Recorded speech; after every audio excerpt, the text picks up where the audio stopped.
morningnews.in, जो आपको रखे सबसे आगे। बिहार में विधानसभा चुनाव भले ही समाप्त हो गया हो, नेताजी का दौरा और जनसभा का दौर खत्म हो गया है, लेकिन राजनीति का दौर अभी भी चल रहा है। राजनीति बड़े हाई लेवल की हो रही है।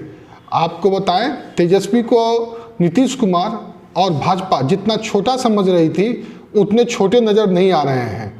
राजनीति के सधे हुए खिलाड़ी की तरह वो पल पल अपनी कदम को बढ़ा रहे हैं, ताकि नीतीश कुमार को वो चारों खाने आसानी से चित कर सकें। सफलता मिलेगी या नहीं, यह तो भविष्य के गर्त में है, लेकिन उनकी एक एक चाल को अगर आप समझें तो आपको यह समझ में आएगा कि वे क्यों ऐसा कर रहे हैं। अगर हम बात करें विधानसभा चुनाव के विधानसभा अध्यक्ष की, तो आप अब देखिए, विधानसभा अध्यक्ष पर 51 साल बाद पहली बार विधानसभा के अध्यक्ष को लेकर चुनाव हो रहा है। इसके पीछे की राजनीति आप समझें। तेजस्वी ये नहीं चाहते हैं कि नीतीश कुमार को फ्लोर पे लाकर हम अग्नि परीक्षा लें। उससे पहले उन्होंने उनकी अग्नि परीक्षा लेने के लिए महागठबंधन और एनडीए के बीच विधानसभा अध्यक्ष पद को लेकर चुनाव करवाने का फैसला लिया है, इसलिए कि वो चाहते हैं कि फ्लोर पे टेस्ट हो, ऐसा इससे बचा जाए और नीतीश कुमार को यहाँ पर घेरा जाए। तेजस्वी अपनी ताकत को भी इसमें आजमाना चाहते हैं। वो देखना चाहते हैं कि जो महागठबंधन के साथी आए हैं, वो कितना और किस हद तक उनके साथ हैं, ताकि आगे की रणनीति बनाई जाए। इसीलिए उन्होंने अध्यक्ष पद के लिए जिस व्यक्ति का चुनाव किया है, वह व्यक्ति भी लालू के ज़माने के हैं, लालू के खास हैं, और उनका लालू प्रसाद से गहरा रिश्ता भी है। अवध बिहारी चौधरी नाम है उनका।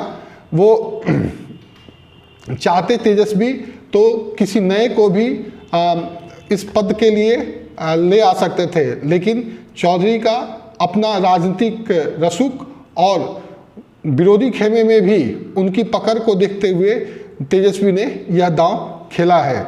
गणित के हिसाब से अगर देखिएगा तो तेजस्वी को इस चुनाव की कोई ज़रूरत नहीं थी, लेकिन एनडीए को बहुमत के लिए जो 122 चाहिए, उसके विपरीत उनके पास 125 सीट पहले से ही है। बीएसपी का उनके पास समर्थन है, और लोजपा भी, अगर लोजपा को माइनस भी कर लें तो उनको 125 और लोजपा मिला लें तो 26 और बीएसपी के 2 माने 128 सीट है। लोजपा को माइनस अगर करते हैं तो भी 127 सीट उनके लिए कंफर्टेबल है विधानसभा अध्यक्ष चुनाव जीतने के लिए, मानी ये एक औपचारिकता है। लेकिन तेजस्वी ऐसा नहीं होने दिया। उन्होंने सोचा कि इसको थोड़ा रोचक बनाया जाए और अपनी ताकत का एहसास भी किया जाए। तेजस्वी के साथ अगर AIM के 5 सदस्य मिल भी जाते हैं तो 15, और लोजपा का साथ मिल जाता है तो भी 116 सदस्यों का उनको समर्थन प्राप्त है, जो कि बहुमत के लिए 122 से दूर है। ये आंकड़े की बात हमने की। अब हम बात करते हैं कि क्या इसमें रोचकता है।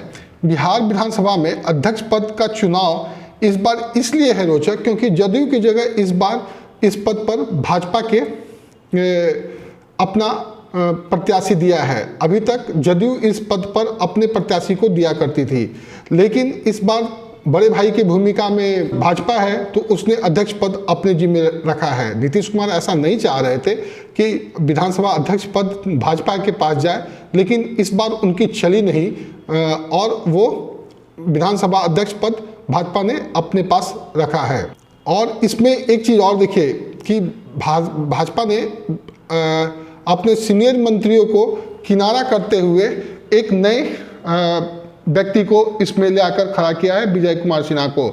वो 2 चीज़ है इसके लिए। आप देखिए कि एक तो जातीय समीकरण के हिसाब से देखिएगा तो भाजपा ने अपना फॉरवर्ड सवर्णों का वोट बैंक को गोलबंद करने के लिए विजय सिन्हा को आगे किया। दूसरा कि वो नहीं चाह रही थी कि जदयू इस पद पे आए, और नंदकिशोर यादव को किनारे करने के पीछे उन्होंने जो तर्क दिया है वो तर्क था कि स्वर्ण नाराज हो जाएंगे क्योंकि पहले से ही भाजपा ने अपना 2 डिप्टी सीएम दे रखा है। ठीक है, अब आते हैं हम तीसरी बात पे। तीसरी बात जो है वो यह है कि अगर विधानसभा में अगर बहुमत साबित करने की स्थिति उत्पन्न हुई या फिर सरकार को बचाने की बात हुई तो उस वक्त विधानसभा अध्यक्ष की भूमिका महत्वपूर्ण हो जाती है। इसलिए भी भाजपा ऐसा कुछ चाह रही थी कि विधानसभा अध्यक्ष का पद उनके पास रहे। और जदयू जो है इस बार थोड़ा नाराज है भाजपा के एटीट्यूड को लेकर। आपको पहले भी मैंने अपने वीडियो में बताया है कि जदयू बार बार भाजपा को अब शंका की निगाह से देख रही है, क्योंकि लोजपा ने जो बिहार विधानसभा चुनाव में जदयू के खिलाफ अपना प्रत्याशी दिया, वो प्रत्याशी जदयू को नेताओं को ऐसा भरोसा है कि भाजपा के इशारे पर हुआ है ये सब कुछ। तो जदयू इसलिए भी थोड़ा भाजपा से दूरी बनाना चाहती है। भाजपा में सुशील कुमार मोदी, डॉक्टर प्रेम कुमार, नंदकिशोर यादव जैसे दिग्गज को किनारे किए जाने के कारण भी जदयू में नाराजगी है। तेजस्वी यादव को ऐसी नाराजगी में अपने लिए संभावना नजर आ रही है। इसलिए स्पीकर पद पर महागठबंधन ने न केवल अपना प्रत्याशी दिया है बल्कि पुराने चेहरे को सामने कर जदयू भाजपा को लिए परेशानी भी उत्पन्न कर दी है। स्पीकर पद पर कौन बैठे यह आमतौर पर विधानसभा में बहुमत के साथ सरकार बनाने वाली पार्टी या गठबंधन कर लिया करती थी। आमतौर पर ऐसा ही होता रहा है, लेकिन और उसका जो अध्यक्ष पद होते हैं वो निर्विरोध होते हैं। उपाध्यक्ष के लिए चुनाव होता रहा है। विपक्ष या तो मौन होकर ऐसा स्वीकार करती थी या औपचारिकतावश ऐसा करती थी। स्पीकर पद पर एक तरह से चुनाव की परंपरा ही नहीं रही है। 1969 का हर्ष देखने के बाद तो विपक्ष यह हिम्मत भी नहीं करता था। 1969 में धनिक लाल मंडल सत्ता पक्ष से प्रत्याशी थे। विपक्ष ने सरदार हरिहर सिंह को उतारा। वर्तमान सरकार में भाजपा कोटे से मंत्री बने अमरेंद्र प्रताप सिंह के दादा थे वो हरिहर सिंह, उस समय सत्तारूढ़ दल के प्रत्याशी धनिक लाल मंडल से हार गए थे। विधानसभा अध्यक्ष पद को लेकर मंगलवार को जैसे ही भाजपा की ओर से पूर्व मंत्री और लखीसराय के विधायक विजय कुमार सिन्हा का नाम आया तो यह मान लिया गया था कि वही अध्यक्ष होंगे, लेकिन महागठबंधन ने राजद से अवध बिहारी चौधरी को उतारकर 1969 की चर्चा छेड़ दी है। बुधवार को दिन भर वोटिंग की प्रक्रिया के बाद शाम को परिणाम सामने आने की संभावना है। तेजस्वी फिलहाल शांत पड़े हुए हैं।